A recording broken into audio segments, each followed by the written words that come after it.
আমি 750 এঁচড় দিচ্ছি। এটাকে আমি এখন ধোবো, ধুয়ে এটাকে একটু সেদ্ধ করে নেব। তারপর সেদ্ধ করে যে ডিশটা রেসিপিটা করবো সেটা দেখাবো।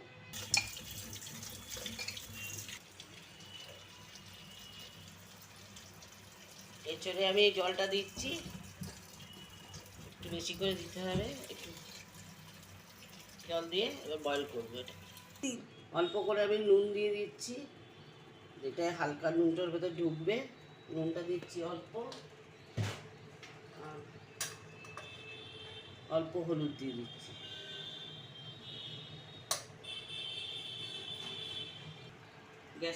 গ্যাসে আমি বসিয়ে দিচ্ছি।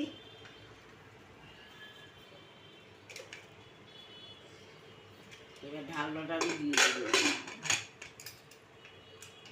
জোরে করে দেবো। দুটো সিটি মারলেই আমি নামিয়ে দেবো। এবার আমি এটাকে নামিয়ে দিয়েছিলাম, বয়েল হয়ে গেছে। এবার আমি খুলে দেখাচ্ছি, সেদ্ধ হয়ে গেছে। এটা খুব সুন্দর সেদ্ধ হয়েছে। আমি এটা এবার ছেঁকে দেবো, ছাঁকনিতে ছেঁকে দিচ্ছি। ছাঁকা হয়ে গেছে, এবার আমি বয়েলে তুলে দিচ্ছি। নিয়ে এটাকে আমি ভালো করে মিক্সড করব।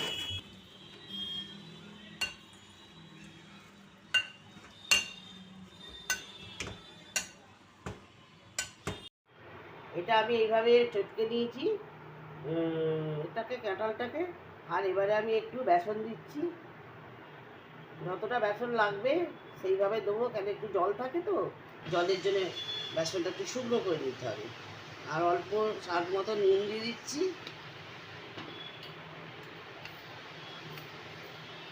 অল্প চিনি দিচ্ছি। আমি 1 চামচ চালের গুঁড়ো দিচ্ছি, যাতে একটু মচমচে হয়, খেতে একটু টেস্টি হবে, এই জন্য আমি এটা দিচ্ছি। ব্যাস, এবার এইভাবে আমি এটাকে মেখে নেব। এবার এটাকে বেঁকে নিলাম, বেঁকে নিয়ে এটাকে আমি গোল্লা করে নেবো। গোল্লা করে একে আমি ফ্রাই করবো। এবার আমি কড়া গরম হয়ে গেছে, তেলটা দিয়ে দিচ্ছি। একটু একটু বেশি করে তেল দিতে হবে, কেন এগুলো ভাজা হবে তো, একটু মচমচে ভাজবো, একটু বেশি করে তেল দিয়ে দিয়েছি। তেলটা গরম হয়ে গেলে আমি এটা ঢালবো। একটু লঙ্কা গুঁড়ো আমি এর ভেতর দিয়েছি, তাই টেস্ট হওয়ার জন্যে। কেন অনেক বয়স্ক আছে, তারা খাবে, তারা ঝাল খেতে পারবে না, এই জন্য একটুখানি জাস্ট অল্প দিয়েছি। একটু হলুদ দিয়েছি।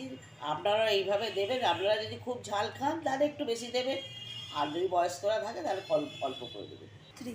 এইভাবে আমি গোল করে নিয়েছি, গোল গোল করে আমি ছাড়ছি। আপনারা চাইলে ছোট ছোট করতে পারেন বা বড় বড় করতে পারেন, চ্যাপটা অনুযায়ী করতে পারেন। আমি একটা করে দেখাবো আপনাদের চ্যাপটা।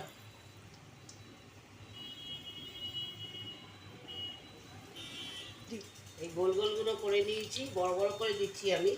তারপরে যে আমি চ্যাপটা করব সেগুলো আপনাদের দেখাবো।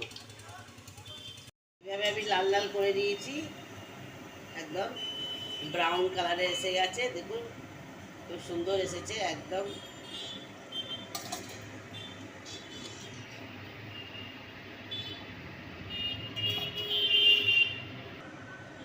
এইভাবে আমি চ্যাপটা করেছি, চ্যাপটাটা আপনাদের দেখাচ্ছি।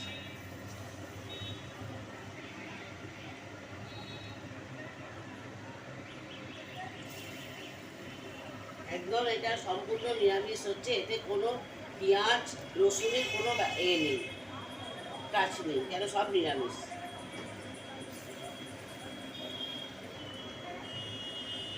আপনারা যদি পেঁয়াজ দেন তো দিতে পারেন, আমাদের বাড়িতে সব নিরামিষ বলে আমরা নিরামিষ দিচ্ছি। আমি এইভাবে ভেজে দিয়েছি চাপটাগুলোকে লাল লাল করে, একটু ব্রাউন কালারের করবে। ব্রাউন কালার করলে দেখতেও ভালো লাগে আর খেতেও সুস্বাদ হয়। লেয়ার দিচ্ছি কিছুটা, এ করে নেবে, গুঁড়িয়ে নেবে। আর বাদাম, আর তার সাথে দিচ্ছি কিছুটা কাজু বাদাম। এগুলো দেবে তো, দাঁড়াও দিচ্ছি, কী কী দিচ্ছি দেখি দেখবো। দাঁড়াও, আমি ওই কোপ্তাতে দেবো টমেটো, কাঁচা লঙ্কা, কিচমিচ, হলুদ, লঙ্কা গুঁড়ো, আদা বাটা আর দই দই আর অল্প কসুরি মেথি, আর কিছু দেবো না তো। যে তেলটা আমার ছিল ভাজা, বড়া ভাজার তেলটা তাতে দিচ্ছি, আমি দিচ্ছি একটুখানি কালো জিরে।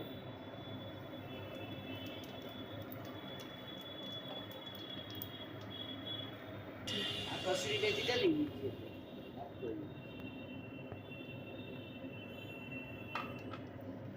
হালকা করে নেড়ে নিচ্ছি, নেড়ে নিয়ে এবার আমি আদা বাটাটা দিয়ে দিচ্ছি, 2 চামচের মতো দিচ্ছি।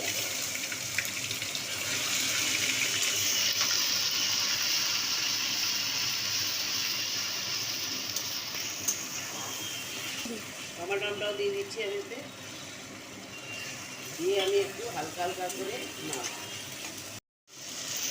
এবার আমি কাঁচা লঙ্কা দুটো নিয়েছি, দুটো দিচ্ছি এতে, আর হলুদটা অ্যাড করছি এর ভেতর, আর লঙ্কা গুঁড়ো।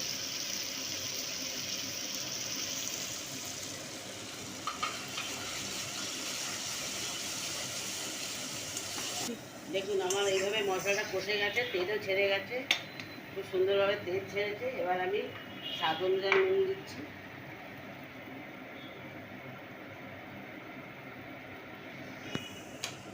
অল্প চিনি,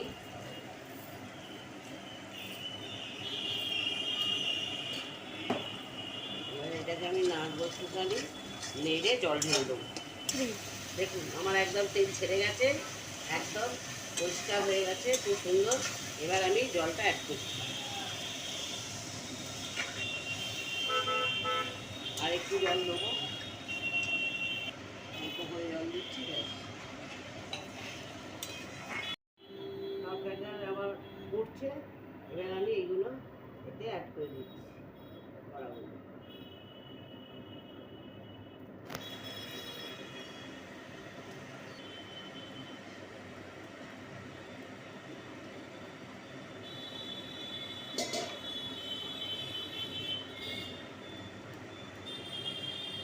এটা আবার ধীরে ধীরে একটু ফুটবে, ফুটলে তারপর একটু জলটা কমে গেলে নামিয়ে নেব।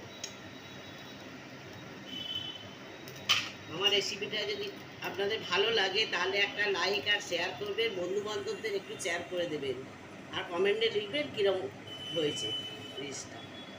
বীজগুলো আমি এখন দিয়ে দিচ্ছি,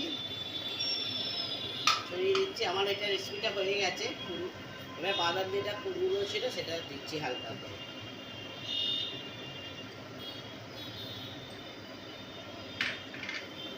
আর দইটা এতে অ্যাড করে দিচ্ছি। দইটা আমি আগে থেকেই ফাটিয়ে রেখেছিলাম ভালোভাবে, এবার এতে অ্যাড করে দিচ্ছি।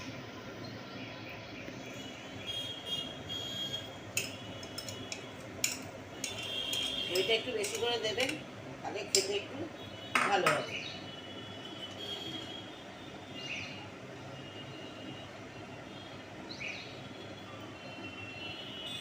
আমার এটা সম্পূর্ণ রান্না হয়ে গেল, কমপ্লিট।